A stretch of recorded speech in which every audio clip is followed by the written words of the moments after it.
Security মারতে গিয়েছিল ঘরে, আমাকে সিকিউরিটি উইদাউট পারমিশনে আমার অফিস ঘরে ঢুকে মারতে গিয়েছিল। তার জন্য ছেলে তাকে ঘাট ধাক্কা দিয়ে বের করে দিয়েছে। তার জন্য যদি পুলিশ যায়, পুলিশ অ্যাকশন করুক। আমি মুর্শিদাবাদের পুলিশকে বলছি তো ওই বৃহস্পতিবার 12টার সময় ঘিরে এর জবাব নেব যে আমার বাড়িতে পুলিশ কি কারণে গিয়েছে, উইদাউট নোটিশে কেন আমার বাড়িতে পুলিশ গিয়েছে, তার জবাব দিয়ে নেব। এরা এত অসহযোগিতা করে, আমি একে চেঞ্জ করে দিতে বলেছিলাম। আইসি বহরমপুরকে জিজ্ঞেস করেন, বলেছিল চেঞ্জ করব।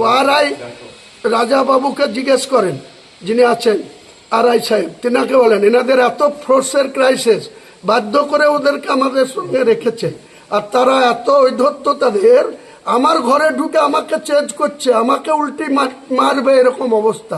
সেখানে আমার ছেলে তাকে ঘাট ধাক্কা দিয়ে বের করে দিচ্ছে। প্রমাণ হলে সিসি ক্যামেরাতে লোড করা আছে, প্রমাণ দেওয়া হবে। আর যেদিন এসপি কে ঘিরবো সেদিন এসপি বুঝে যাবে মুর্শিদাবাদকে কার সঙ্গে খেলতে যাচ্ছে।